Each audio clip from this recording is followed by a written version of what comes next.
Today I'm going to show you in detailed instructions how to auto to manual swap your 96 to 2000 Honda Civic. Let's get started with this process.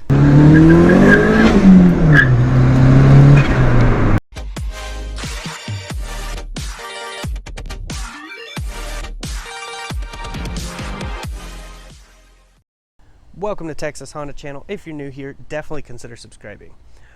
So today I'm going to be explaining how to auto to manual swap your 96 to 2000 Civic. The method is pretty much the exact same from 92 all the way to 2000, but the 92 to 95s you actually have to buy swap mounts for. This you do not. I'll go over all those details here in just a moment. So I ended up getting a D15 B7 swap last night. A buddy of mine sold it to me for $350. Runs and everything's great on it. Has a brand new clutch, flywheel, all that good stuff. It's got the manual transmission. Now this transmission is the A000, which means it's a little bit longer gears than normal. If you find one that says B000, it has shorter gears. A000 has long gears. Some of them have longer gears than others, like the CX, the VX, and the DX. They all have different gear ratios, but the B000 from the SI D16Z6 and the D16Y8, they have about the same gear ratio. You'll want a manual transmission intake manifold. I know it sounds weird, but there is a difference between the auto and the manual. Let me show you that difference real quick. So on the auto, it doesn't have an air idle control valve on the back side of the intake manifold. That is now located in the throttle body. Now you have to do a 3-wire to 2-wire conversion to run the air idle control valve in the back of the intake manifold, which I go through all that how-tos in this video. You'll need a side transmission bracket, the one that goes right there. You'll have to have that for a manual. You'll need the clutch line. You can make your own clutch line. It's like $10 or less for a big old 5 or 10 foot, I don't remember how long, 5 or 10 foot straight line, and you can just manually bend it carefully. You'll need a clutch slave cylinder and a clutch master cylinder. Thanks to Reedzilla, he actually is one of the subscribers of this channel and my other channel. He sent me this brand new, so I really appreciate that. This was one of the pieces that I needed to get this auto to manual swap done.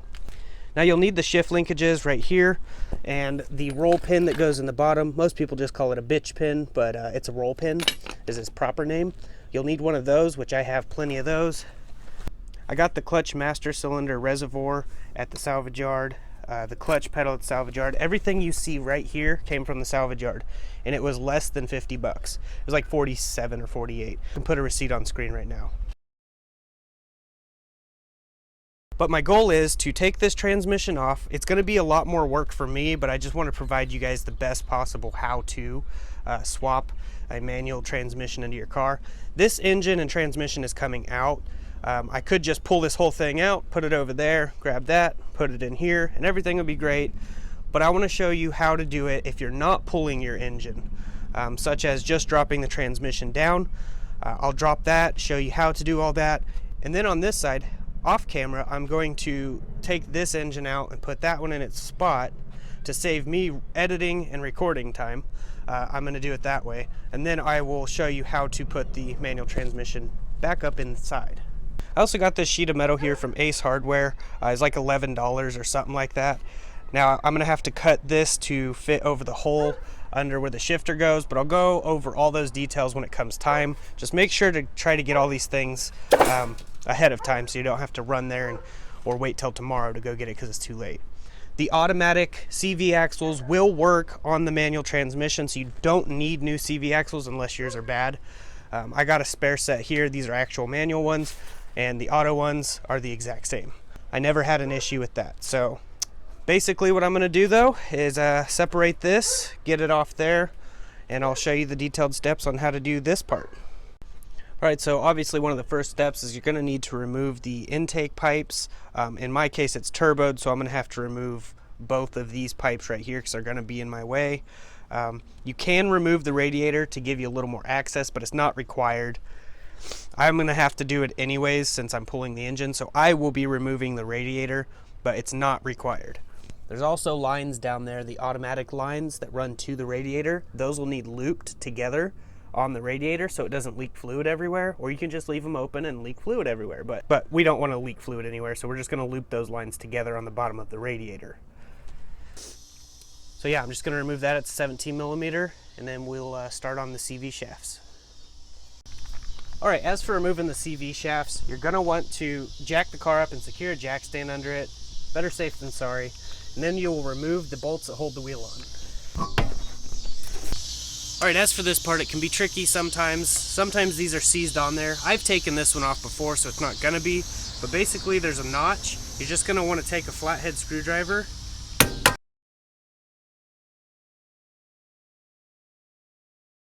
and unnotch that little notch that's in there.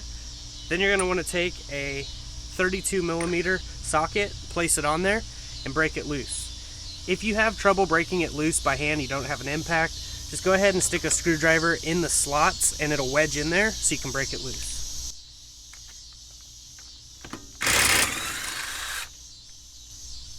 The next thing you're going to need to loosen is a 17 millimeter that goes right here. There's typically a cotter pin in there.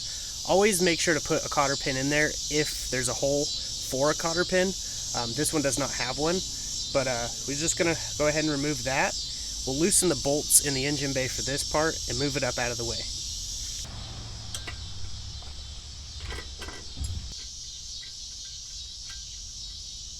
Now what I'm going to do to make it come out of there is I'm going to hit on this part up here, not on the threads, you'll damage them, so just hit on the actual knuckle. And it pops right out like that. Alright, now down here at the bottom of the strut, you'll see a 17 millimeter nut and bolt. You'll remove those. Then up top there's two 14 millimeters. You'll remove these. You can loosen these up to move the upper control arm up out of the way, then retighten them. You don't have to take the upper control arm off.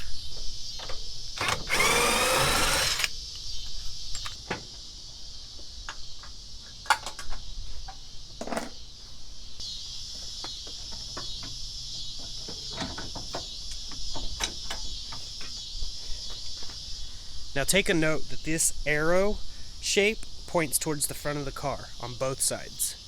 I did remove the two 10 millimeters that hold the brake line to the knuckle. Then we can pull the shaft this way,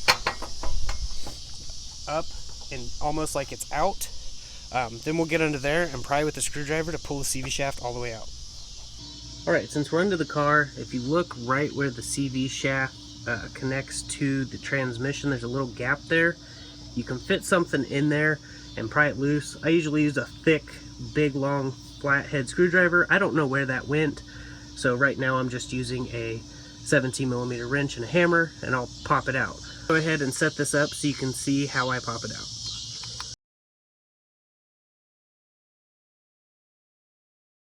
Alright, so I made a huge mess because I was getting in too big of a hurry. Make sure that you drain all the fluid. A normal 3/8 ratchet fits right into the drain plug. That's the drain plug right there. Make sure to drain all the transmission fluid prior to pulling the CV shafts out of the transmission. I got transmission fluid all over my screen, and now my phone is ruined. I can hardly see anything. I use my phone to record these videos just so everyone knows. So now I have to get a new phone. I hope the phone will last all the way through to the end of this how to auto to manual swap, so I can get this video out for you guys. But yeah, so don't make a mistake like I did and drain the fluid first before pulling the CV shafts. But the CV shaft is loose, it's ready to come out, so now I'm going to finish taking it out. I'll do the other side off camera. It's the same exact as this side, just with a longer shaft. So yeah, just make sure to drain the fluid prior to pulling it. But I'm going to go ahead and get the rest of this done. Alright, now that we got the passenger side CV shaft out, I didn't do that on camera, but there's a 17 millimeter bolt right here on the block that holds the transmission together. We'll remove the 17 along with the two 19 millimeters that are right here. On the other side by the starter, there's a 19 millimeter that's right here. We'll have to remove that from the other side, but we'll go ahead and remove these real quick. Right, now that I've got the bolts up here all removed, we're going to focus right here where the flex plate meets the torque converter. There's 10 millimeter bolts all the way around. You can put a 17 millimeter socket on the crankshaft bolt. That way you can turn it like this. That way you have access to the other ones. So we're basically just going to remove all these 10mm bolts that hold the flex plate to the torque converter.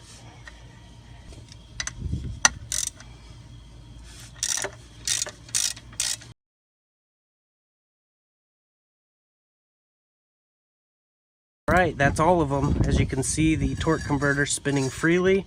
So once we remove the other transmission bolts, the 17mm, this transmission will slide straight down. So you'll have to support the bottom side with the jack. So I'm going to go ahead and support the bottom side of the transmission now so we can go up top and undo the rest of the bolts. Alright, I went ahead and moved all the wiring out of the way since I will be pulling the engine. I did this so that you could see what I'm doing.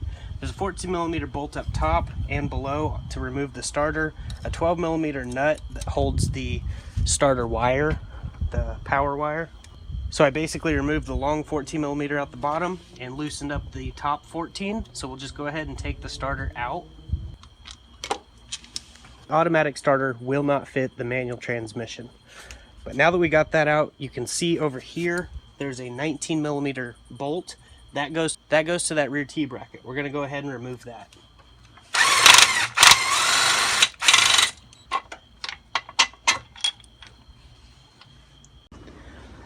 All right, now we're going to remove the 17mm here, over here, and the two down there.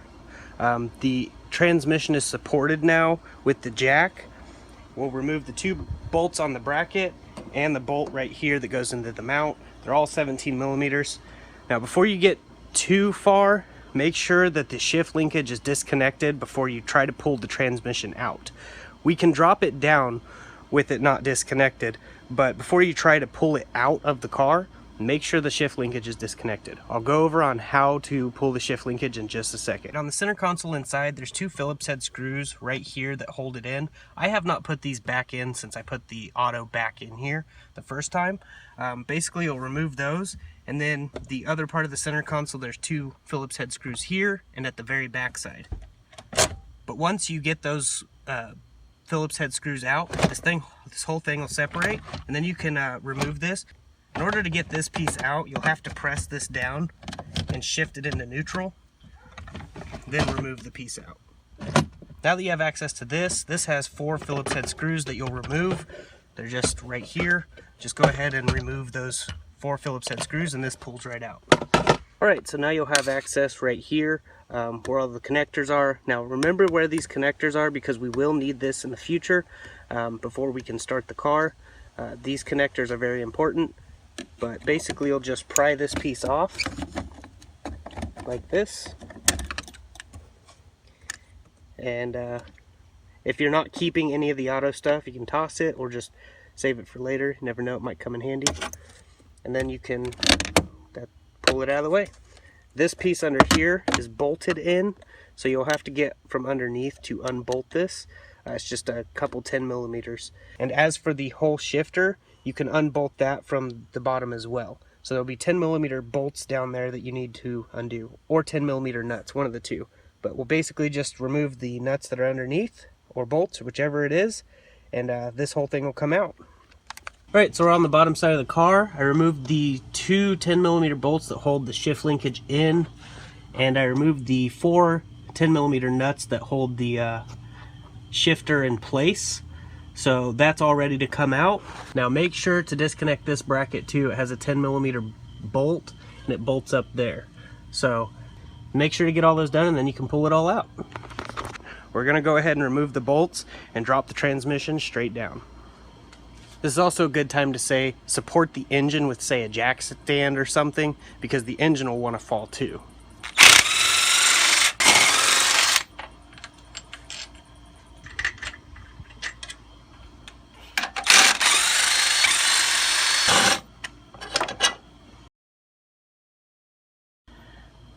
Now we're ready to lower the transmission down. I'll just release the jack a little bit and it should go straight down.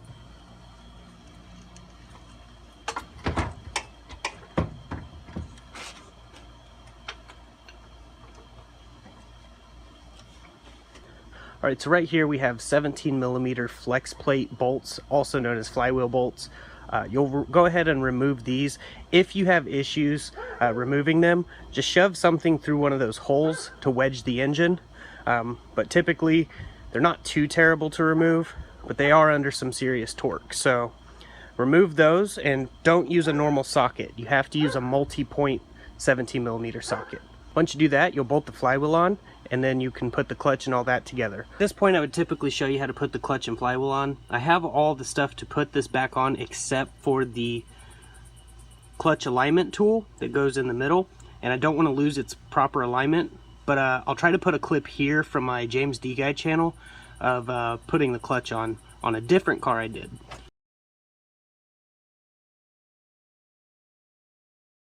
Basically now it's ready. I have the automatic T-bracket back there because it seems to be the proper length from the mount to the engine.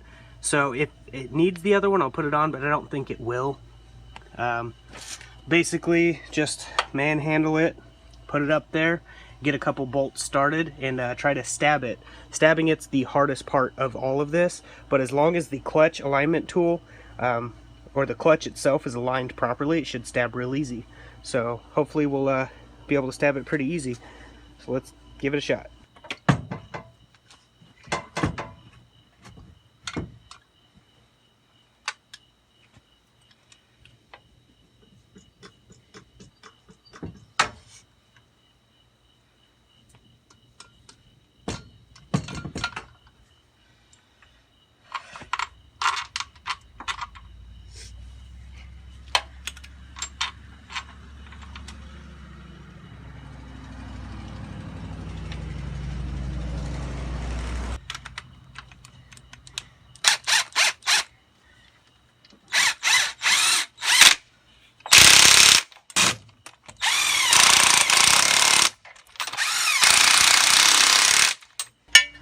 All right, now we're going to put the manual bracket on.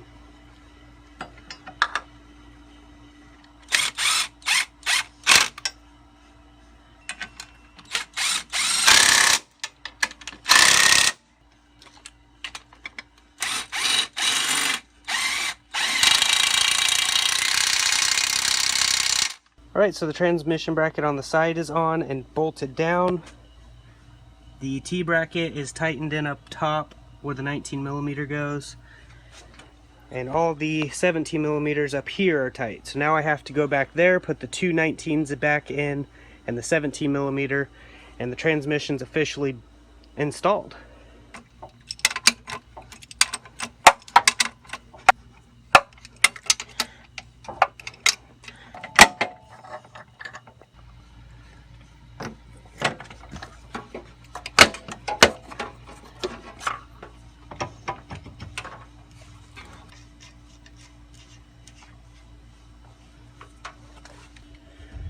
Alright, now I'm going to put the clutch slave cylinder down there, run the line back to the firewall, and hook it all up over there where that plug is.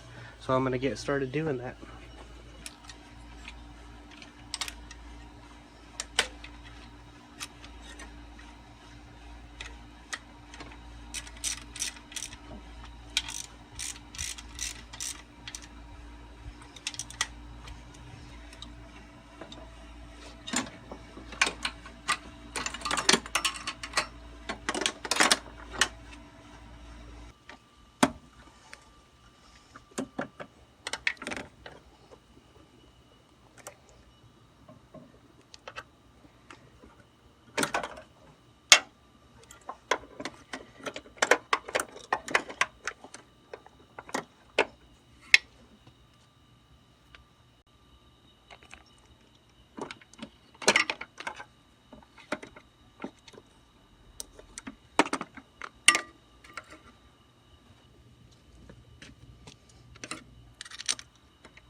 Alright, when it comes to the brake clutch gas pedal, there's a couple options we have here.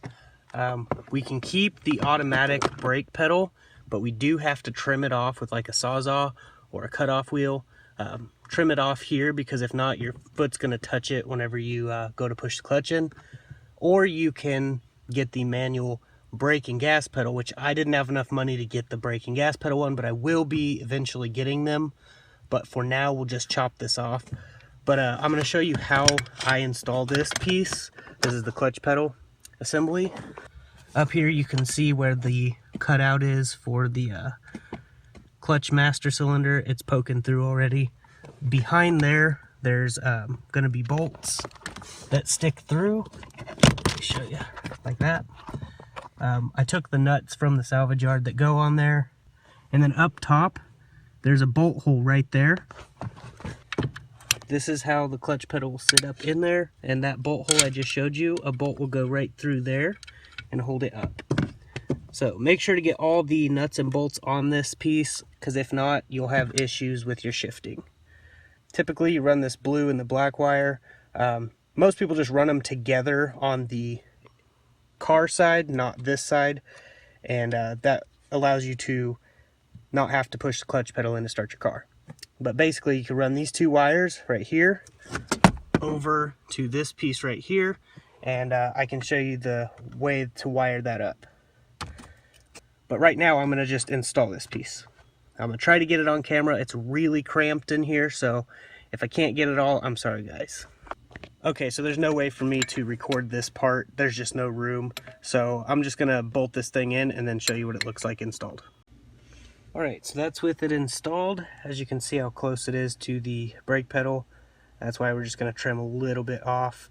I'm not going to do that right now, but I did want to show you what it looks like up there, all bolted in. That's basically how you bolt that in. Now we have to worry about this, which I've already cut all the wiring there. It's up out of the way. And now we have this to worry about. So right here, this little piece is in the way underneath the car. So there's a way to get it out, but it involves drilling. You see these little pinch welds here. If you drill these out, this thing comes out.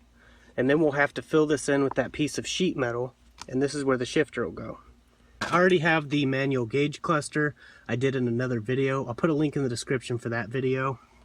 But yeah, so I'm going to get the shift linkages hooked up and get it all in here to see if it all lines up and how everything's looking. And, ooh, quarter. Yeah, now I got to go ahead and just drill these out. So when it comes to installing the shift linkages, you'll have this little roll pin. Most people just call them a bitch pin because they're a bitch to get out sometimes. But basically we're just going to put these up in there, and I'll show you how to install the roll pin.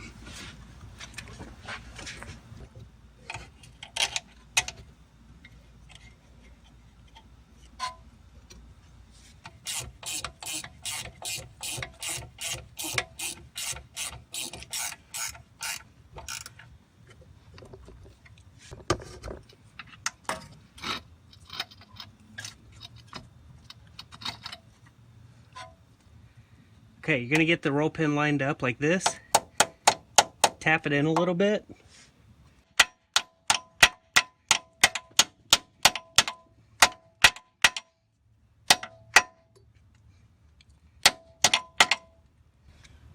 Now you're going to want to tap it in farther with something around the same size. Screwdriver works pretty well. And that's basically it. Okay, so I waited till it was daylight. That way you guys can actually see what I'm doing in here. So we're going to do the wiring real quick. I want to show you something. I have the battery plugged in, and this is all disconnected still. If I turn the key forward to the on position, turn it off, it won't come back out. The solution is right here. This is the connector that came off of the automatic. We've got these two thicker wires ran together, but you can run both of these wires to the clutch pedal at the very top where there's those two connectors.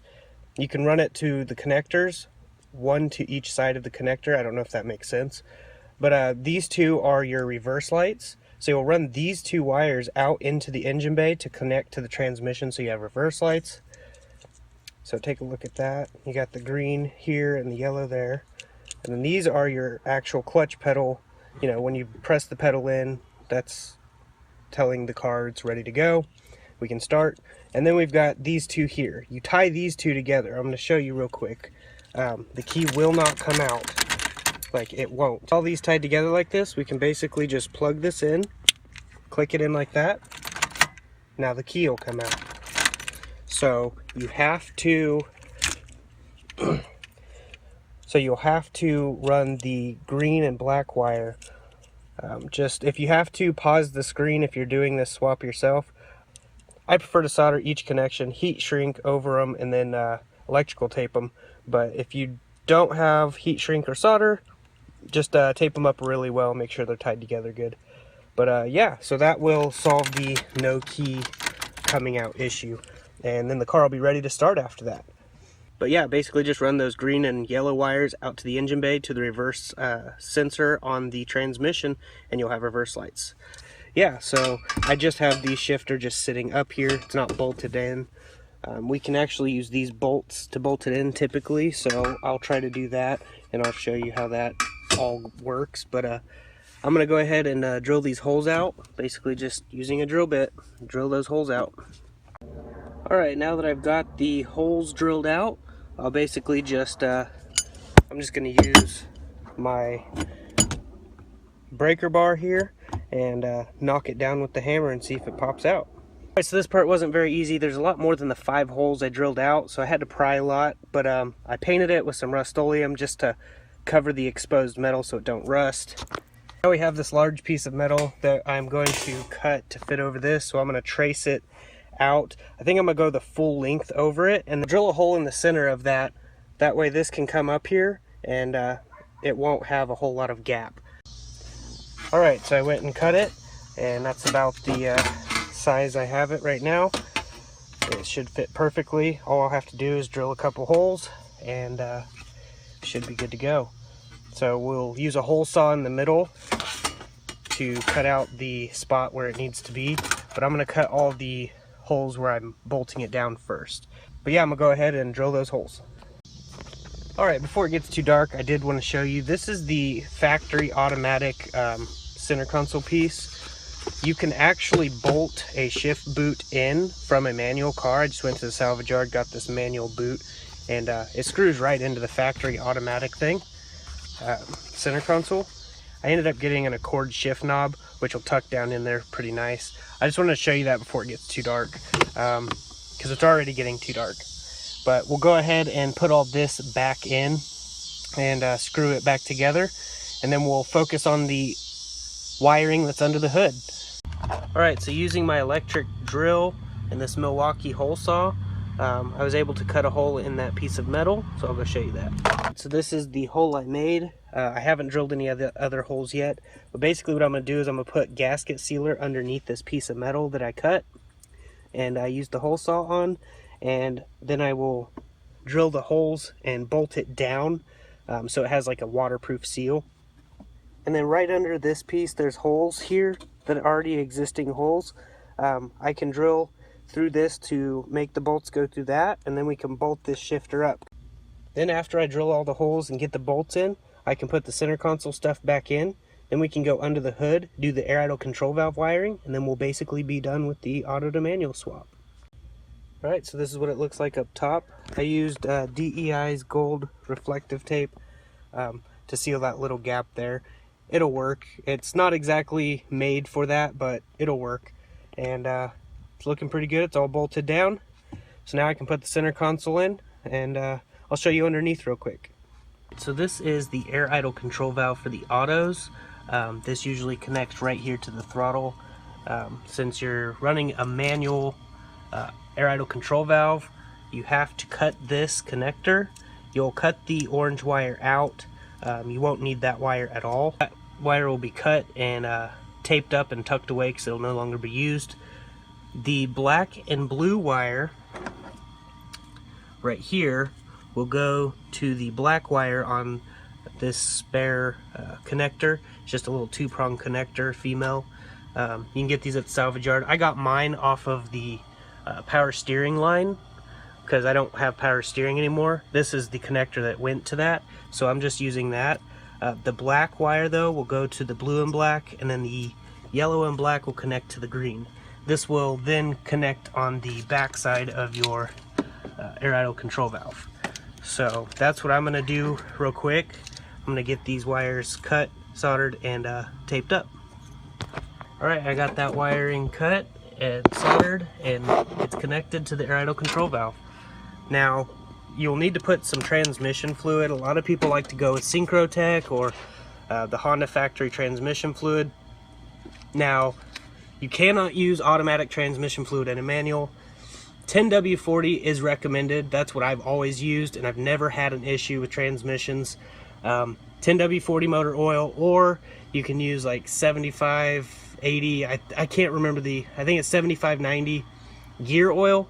I don't use the gear oil. I just use 10W40 motor oil, and it works perfectly. The location that you fill it up, you can remove the speed sensor right there with the 10mm bolt, and just fill it up right there with 2.5 quarts worth of 10W40, and that'll basically do it. Now, as for the reverse wire, I actually have a connector from the old automatic connectors that we cut off. You can plug into this, and then you'll run the two wires through the firewall. There's a little grommet here you can poke a hole in, run them through there, and then you'll have reverse lights.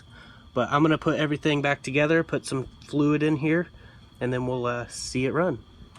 Alright, so I filled it up with .3 brake fluid because it's the same thing as clutch fluid.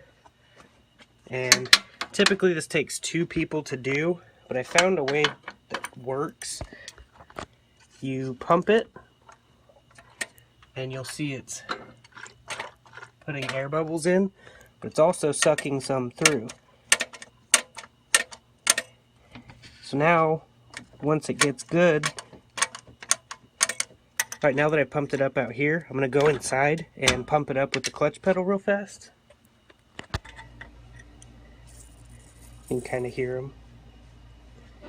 So now we'll close it back up. We'll go back in and pump it again. Yeah, it's starting to come out now with little air bubbles. We just want to get all the air out of the line. So we'll go ahead and pump it from this side again.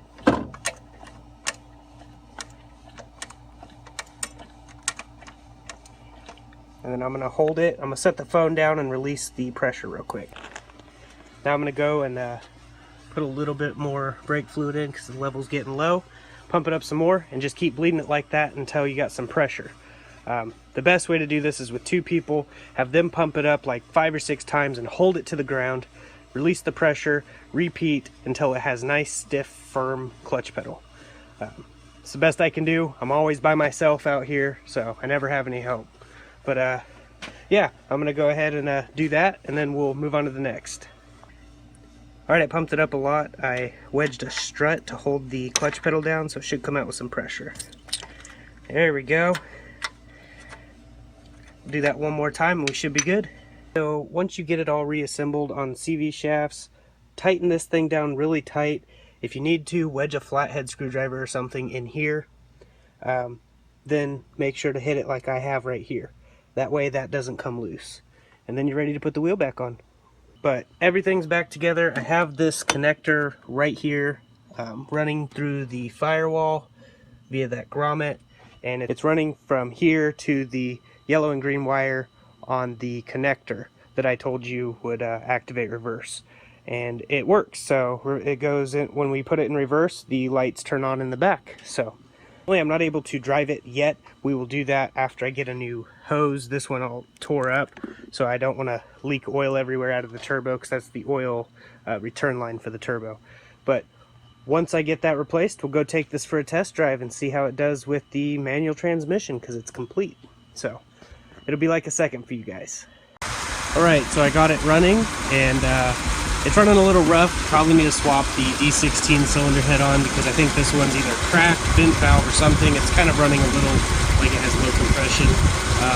So it's not smoking or anything out the back, but I basically got the gold reflective tape all over the lines to keep the AC nice and cold. did the intake pipe, and we have the reverse lights right here ran. We're going to take it down the street and see how it does with going through the gears. So, all right, here we go.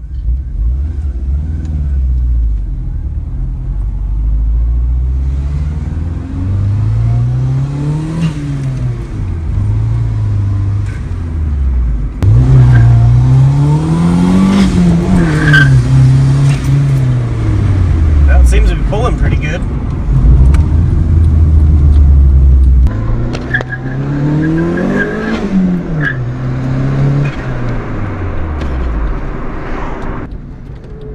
I'm gonna get on it a little bit right here.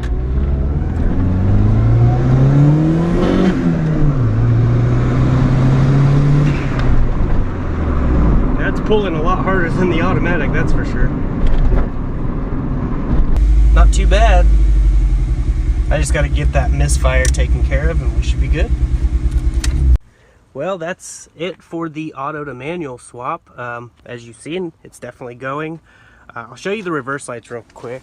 Just put it in reverse, turn the key forward. You can see the reverse lights are on. But yeah, basically if you do all the steps in this video, you should be able to auto to manual swap your car. This process took a few days for me to get complete, but it's because I didn't have everything I needed all at once. Typically you'll just drop the transmission, put the new manual transmission in, do all the wiring and all that, and everything should be good to go. But I was swapping an engine as well, and I had to get a couple more parts, so that way the oil drain would stop leaking onto the ground because the hose was all torn up. But now I've got it all done, so it's good to go. Now I can focus on getting the paint done. But this was a very long video for me to do. I hope you guys enjoy it. I put a lot of work into this one. So yeah, if you're new here, definitely subscribe to the channel and stay tuned for more content. And sorry the mic's not working. I'm gonna just order a brand new mic because the other one's ruined. So I'll see you guys in the next video. Browse my other videos. I have a video on how I turboed this and all that good stuff. So I'm gonna get off here and go eat. So I'll see you guys in the next one. God bless.